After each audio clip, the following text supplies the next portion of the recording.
Olá, meus irmãos, Deus os abençoe no precioso nome de nosso Senhor Jesus Cristo. É um privilégio enorme quando chega essa hora para a nossa conversa, sempre tomando a mensagem e a Bíblia para que nossa fé não seja edificada sobre palavras que algum homem quer convencer o outro homem ou exercer uma influência de um homem sobre o outro, mas pregando a verdade, pregando a palavra para que a vossa fé se apoie naquilo que está escrito. Eu quero continuar meditando na mensagem As 5 Identificações da Verdadeira Igreja do Deus Vivo. O Urbana prega essa mensagem, ele faz 5 perguntas importantes a respeito da identificação de uma verdadeira igreja. A primeira pergunta, ele pergunta o que é a igreja. Naturalmente que já entendemos que a igreja são os chamados para fora. A segunda pergunta é quem a instituiu. Já respondemos que quem a instituiu foi Jesus Cristo em Atos capítulo 2, quando o Espírito Santo desceu sobre a igreja, ali a igreja foi instituída, porque a igreja é o corpo de Jesus Cristo, ela é o tabernáculo do Deus vivo. A próxima pergunta é qual é a sua mensagem? Então encontramos que a igreja, a primeira mensagem que ela teve que pregar foi o arrependimento, logo em seguida batismo em nome de Jesus, depois batismo com o Espírito Santo, mas especialmente testemunhar da ressurreição de Jesus Cristo. E hoje nós somos testemunhas de que o Senhor Jesus está ressuscitado, manifestado através do ministério do Filho do Homem, de acordo com Lucas 17:30, Malaquias 4, e de acordo com Tessalonicenses, que disse: o mesmo Senhor descerá do céu com alarido. Essa foi a mensagem. A segunda parte, que é a mais importante nesse momento, que é a voz da ressurreição, a voz de arcanjo dando vida eterna ao corpo, à igreja, aos filhos de Deus. Essas são as obras maiores que a igreja faria logo após a saída do profeta, uma mensagem capaz de dar vida eterna a cada um daqueles que creem. Veja, a próxima coisa é como nos tornamos membros dela. Nós nascemos, nós não nos ajuntamos, não tem como nós nos associarmos a ela, porque Deus sabia de antemão quem creria em sua palavra e quem não creria. E Deus sabia que nós jamais pecaríamos voluntariamente, de que jamais nós permitiríamos que qualquer coisa que não seja palavra entrasse em nosso coração. Veja, então, a última pergunta podemos chegar ao céu sem fazer parte dessa igreja? Então diz o profeta, impossível. É impossível chegar ao céu sem ser membro do corpo de Cristo. Vamos ler a Bíblia em 1 Coríntios capítulo 12, verso 3. Portanto, vos quero fazer compreender que ninguém que fala pelo Espírito de Deus diz Jesus é anátema. E ninguém pode dizer que Jesus é o Senhor, a não ser pelo Espírito Santo. Então essa é uma grande escritura para esse momento. E nós queremos nos referir a ela para essa última colocação na mensagem, a partir do parágrafo 168 para a nossa meditação.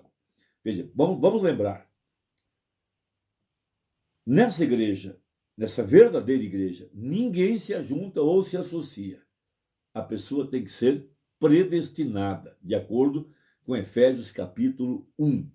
Veja, somos eleitos desde antes da fundação do mundo, então Deus nos tinha em seus pensamentos, e só existe uma forma de vida eterna, e essa é Deus, e o eleito já vem ao mundo com vida eterna. Por isso Paulo disse aos Gálatas, e porque sois filhos, Deus enviou aos vossos corações o Espírito de seu Filho que clama, Abba, Pai. Então ali está o ponto importante.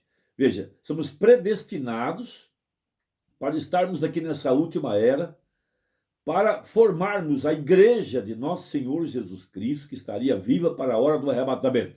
Vamos lembrar que igrejas são os chamados para fora. Veja, teve que haver um lugar de onde nós somos chamados. Nós somos chamados para fora da Babilônia. Apocalipse 13, Apocalipse 17, Apocalipse 18 e assim por diante. E então fomos reunidos em Cristo. Cristo é o mistério de Deus revelado. Cristo é a palavra manifestada.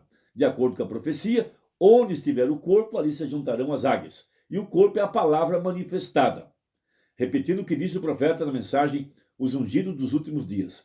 Vocês não estão se alimentando de um homem, mas do corpo, palavra do Filho do homem. Ou seja, as promessas para esse dia, a palavra para esse dia, de acordo com Malaquias 4, Lucas 17:30, São João 14:12 e assim por diante. Agora, tem como chegar ao céu? Tem como receber vida eterna fora dessa igreja? Disse o profeta, absolutamente não. Porque quando chegar a ressurreição, veja, lá diz, os que morreram em Cristo. Ou seja, aqueles que estão selados com o Espírito Santo. Veja, o Espírito Santo nos batiza em um corpo. Agora ouça-me. Veja, parágrafo 168. Deus é a única coisa que é eterna. Muito importante isso. Portanto, nós somos uma parte de Deus ao receber sua vida. Jesus disse, dou-lhes a vida eterna. A palavra grega aí é zoe, significa a própria vida de Deus. Veja, e a única maneira em que você alguma vez pode viver novamente é tendo vida eterna, a qual é a vida de Deus, porque sua vida perecerá, essa vida natural. Mas a vida dele será levantada novamente, porque Deus é eterno. E você tem vida eterna. Veja, e você veja, aquele que crê em mim tem a vida eterna, e eu o ressuscitarei no último dia. Veja, o ressuscitarei. A vida eterna que está nele o ressuscitará. Agora, 169. Podemos entrar no céu sem estar na igreja? Uma pergunta muito importante. Então responde o profeta, você não pode estar na igreja até que seja nascido de novo. Você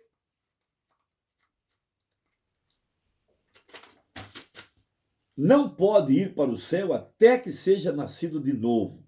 Se você é nascido de novo, você está na igreja. Veja.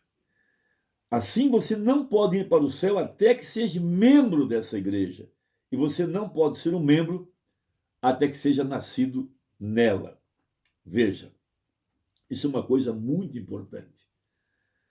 Veja, Nicodemos perguntou a Jesus, como pode um homem nascer de novo? Tem que voltar para o ventre da mãe?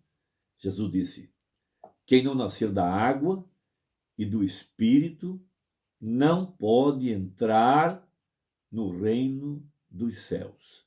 Veja, o Espírito. Jesus disse, minhas palavras são Espírito e vida. Assim como a água é para a semente natural, para ressuscitá-la, também a palavra é para a semente eleita, o poder de Deus para ressuscitar, porque a palavra está na noiva. Você vem ao mundo com um germe de vida. Você vem ao mundo com a palavra em seu coração, já predestinada. Então a palavra que é a água, minhas palavras são espírito e vida, ela dá à semente a chance de viver. Então, minhas ovelhas ouvirão minha voz, disse Jesus. Então o eleito captará a palavra para o seu dia. E quem é de Deus, ouve as palavras de Deus, disse o apóstolo São João. Então, saltando um pouquinho aqui, vamos ao parágrafo 180. Então, qual é a identificação da igreja? O que ela deve ser? Que era ela? Que é, primeiro, um grupo que foi chamado para fora. Veja, por isso nós ouvimos a voz, sai dela, povo meu. Veja, Israel, enquanto estava no Egito, ele era o povo de Deus. Ao sair do Egito, tornou-se a igreja de Deus, porque igrejas são chamados para fora. Da mesma forma, nós ouvimos a voz em Apocalipse 18:4, sai dela, povo meu. Então, nós nos tornamos a igreja ao sair do sistema denominacional. Teve que haver um lugar de onde nós saímos. A próxima coisa, quem a instituiu? Naturalmente que foi Jesus Cristo. Não um bispo, não a igreja católica, não a metodista, não Lutero, não Wesley, não senhor. Quem a instituiu? Jesus Cristo. Qual é a sua mensagem? Arrependimento, batismo na água, batismo no Espírito Santo, cura divina, salvação e especialmente sermos testemunhas da sua ressurreição. Como nós nos tornamos membros dela? Naturalmente, nascendo nela. Por isso Jesus usou essa doutrina com Nicodemos. Necessário vos é nascer de novo. Então, para poder ver o reino dos céus, para poder enxergar a palavra, para poder ver Deus manifestado, a primeira coisa é o novo nascimento. Agora veja, podemos chegar ao céu sem ela? Responde o profeta, não, Senhor. Agora aqui está o ponto. Por que não posso entrar no céu sem ela? Veja, porque os que morreram em Cristo, então você tem que morrer em Cristo. Se está vivo, tem que estar em Cristo. Como é que eu entro em Cristo? Pelo batismo com o Espírito Santo. Veja, Deus os tornará a trazer com ele. E ninguém mais, senão aqueles que estão mortos em Cristo. Veja, Jesus vem por aqueles que morreram em Cristo. Efésios capítulo 4, ou melhor, Gálatas capítulo 4. Veja, os que morreram em Cristo. Então essa é uma coisa muito importante. Não os que morreram na Igreja Católica, os que morreram na Luterana, ou os que morreram na Metodista, ou os que morreram na Igreja Testemunha de Jeová. Não, nada disso. Os que morreram em Cristo, Deus os tornará a trazer com ele. Os que morreram em Cristo. Veja, então, ali está.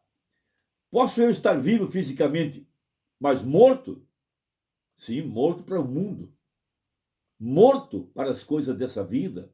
Morto para o sistema organizado. Morto para o pecado. Agora veja.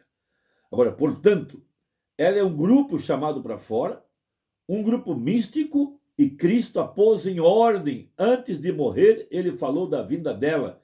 Ele disse, eu virei e serei rei sobre este domínio. Isso é algo muito grande. Veja, Jesus disse sobre o reino de Deus.